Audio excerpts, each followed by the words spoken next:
Oi, gente, estamos já na penúltima aula do nosso curso. Eu espero que você esteja gostando. Lembra sempre de deixar o comentário. Você terminou de assistir a aula? Comente o que você aprendeu, o que te chamou mais atenção. Isso é muito importante, eu vou lendo e tudo isso vai ajudando a gente a deixar toda a matéria, todo o conteúdo ainda mais legal para você, tá bom? É a nossa penúltima aula de hoje, né, do nosso ciclo número 4. O nome da nossa aula é Minhas Filhas Profetizarão. E a gente, né, já vai fazer uma referência ao nosso texto-chave, que está lá em Joel, capítulo 2, versículo 28. Depois disso, derramarei do meu espírito sobre todos os povos. Os seus filhos e as suas filhas profetizarão. Os jovens terão visões e os velhos terão sonhos. Assim como a gente falou nas aulas anteriores, Jesus veio para derrubar muitos muros que impediam a mulher de participar da obra de Deus. Ele trouxe as mulheres para perto, ele deu voz, ele consolou, ele aconselhou e muitas mulheres começaram a entender o papel delas dentro da igreja.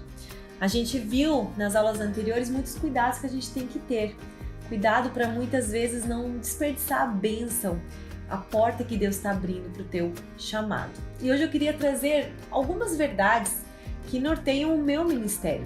Cuidados que a gente precisa tomar depois que a gente resolve realmente se entregar na obra de Deus.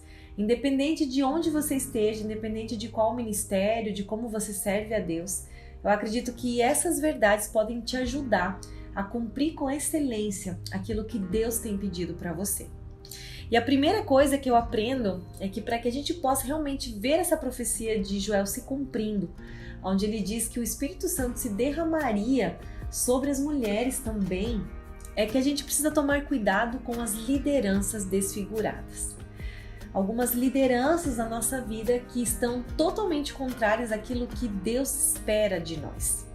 E o primeiro tipo de liderança desfigurada são homens que desonram e dominam. Por muito tempo, os homens eles se preocuparam muito com trechos da palavra de Deus que falavam sobre a submissão, sobre o silêncio da mulher e sobre outros textos que a gente acaba lendo ali na palavra de Deus. Mas eles não observavam algumas passagens muito claras também que falavam da importância de honrar as suas mulheres, a ponto de dar a sua vida por elas. A gente vê que lá em Gênesis 3,16, uma das consequências do pecado, da queda do homem, foi que o desejo da mulher, o Senhor fala, seu desejo será para o seu marido e ele a dominará. Isso é uma consequência do pecado. Isso não é o plano original de Deus. E muitos homens usaram esse versículo como uma desculpa para maltratar as mulheres, para menosprezar. Tudo isso fez com que eles deturpassem, ficasse uma liderança desfigurada. São textos muito fortes que a gente vai ver no Antigo Testamento. As coisas só foram piorando. Depois que o homem caiu, o pecado entrou e desfigurou o relacionamento entre homens e mulheres. A gente vai ver, por exemplo, lá em Deuteronômio 21, de 10 a 11. Quando vocês guerrearem contra os seus inimigos e o Senhor, o seu Deus, os entregar em suas mãos e vocês fizerem prisioneiros, um de vocês poderá ver entre eles uma mulher muito bonita, agradar-se dela e tomá-la como esposa. No primeiro momento, quando você lê esse texto, você fala, meu Deus, realmente a Bíblia é machista. Deus trata as mulheres como objetos. Mas a gente esquece de ver os detalhes por trás desses textos tão sombrios que a gente vai ver. Tudo isso é fruto do pecado. Não somente as mulheres sofriam, a gente vai ver muitos homens sofrendo, crianças sofrendo, viúvas sofrendo. A própria natureza sofre com a queda, com o pecado. E tudo isso desfigurou os relacionamentos entre homens e mulheres. E aí a gente vê muitas lideranças masculinas surgindo que estão em desacordo com aquilo que a palavra de Deus nos diz. Então cuidado você mulher. Muitas vezes a gente acaba seguindo uma liderança que não se parece com a liderança de Jesus. Não é uma liderança serva, uma liderança que honra o nome de Deus. O avivalista Moody tem uma frase muito conhecida que ele fala: se um homem não trata bem a sua esposa, então não quero ouvi-lo falar sobre Cristo. A liderança desfigurada dos homens gerou feridas, machucados, e aí por causa disso muitas mulheres agora querem gritar, agora chegou a nossa vez, agora vocês vão ver. Mas será que é desse jeito que Deus quer que a gente sare as feridas de tantas mulheres? Será que Ele quer que a gente vença essa luta com ira, com amargura, com raiva? E aí a gente precisa falar da segunda liderança desfigurada. A gente tem os homens que dominaram, que desonraram as mulheres, mas a gente também tem um grupo de mulheres agora que estão revoltadas, rebeldes e despreparadas para exercer o ministério. Sabe o que eu vejo é que desde que a igreja começou a discutir qual era o papel da mulher, começou a discutir sobre liderança feminina, a gente se preocupou somente na falta das mulheres, mas a gente não se preocupou no bom preparo dessas mulheres. Em vez de a gente ficar discutindo em colocar mais mulheres, a gente precisava discutir sobre essa liderança errada. Senão, mulheres entraram ali no lugar de homens, fazendo a mesma coisa que os homens faziam, cometendo os mesmos erros, imitando a má conduta deles. E, novamente, uma liderança que desonra, uma liderança que lidera com a raiva, com a ira, com a vingança. Cuidado para que a gente não acabe se contaminando com essa vontade de agora mostrar o seu valor. Você não precisa disso. O Senhor não quer que a gente faça dessa maneira. Porque senão, essa revolta que hoje é contra homens, contra instituições, pode se tornar uma revolta com Deus. Eu vi uma frase esses dias que fala assim: ninguém tem problema com alguém se não tem um problema com Deus. Ou seja, se você tem algum problema com uma pessoa, antes você provavelmente está com um problema com Deus. Alguma coisa que você precisa resolver com o Senhor. Se a gente for olhar lá nos anos 70, isso foi tão forte em algumas mulheres, essa revolta contra os homens, contra essas lideranças opressoras, que elas começaram, muitas do movimento feminista, abraçaram espiritualidades alternativas, como a feitiçaria ou a bruxaria. Por quê? Porque o chamado Deus masculino, definido por homens de uma religião judaico-cristã, era inaceitável para uma realidade em que elas queriam centrar na mulher. Então elas começaram essa busca feminina por espiritualidade. E isso é muito comum até hoje. Muitas mulheres descartaram esse Deus masculino e adotaram uma religião caseira, uma adoração a deusas, uma adoração a mulheres. Tudo isso para descartar essa figura masculina de liderança.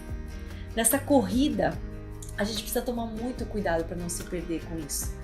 Não vai ser através do caminho da raiva, da ira, da vingança, de uma liderança que oprime. Não faça isso. Você vai estar repetindo o mesmo erro que os homens fizeram. Deus tem um papel, Deus tem um chamado para você. Exerça isso se submetendo à vontade de Deus. Então, como a gente pode saber qual é o padrão correto de liderança? Olhando para Jesus, como Ele exerceu a liderança. Tanto homens quanto mulheres precisam olhar para Jesus, como Ele tratou as mulheres, como Ele tratou os homens, como Ele tratou as crianças, como Ele tratou os doentes. Essa liderança serva de Jesus é uma liderança que coloca os interesses dos outros acima dos meus interesses. As mulheres podem ver isso. Jesus abrindo as portas, Jesus dando voz. Essa influência libertadora de Jesus foi enorme. As mulheres da igreja primitiva, elas desempenharam um papel muito maior do que as mulheres comuns da sociedade daquela época. Olha só o que o comentarista MacArthur vai falar. No meio das culturas grega, romana e judaica, que viam as mulheres quase que no mesmo nível das propriedades, Jesus mostrou amor e respeito por elas.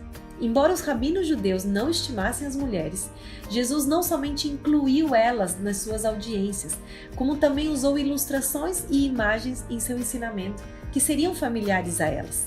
Aplicou especificamente alguns ensinamentos para a realidade da mulher. Jesus vai aparecer, depois da ressurreição, ele vai aparecer primeiro para uma mulher, para Maria Madalena. Jesus faz isso.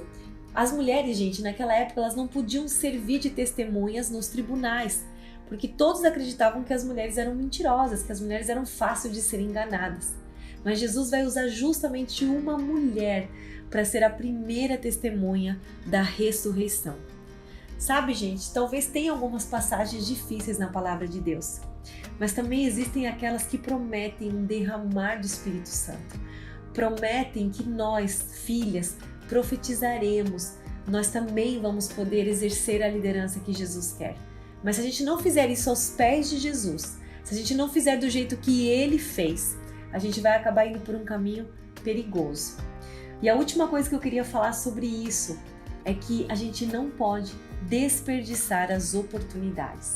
Depois do momento em que você entende que Jesus derrubou esses muros, depois do momento que você se coloca realmente num lugar de serva, de uma filha que quer honrar ao Senhor, você não pode mais perder as oportunidades que Ele está te dando.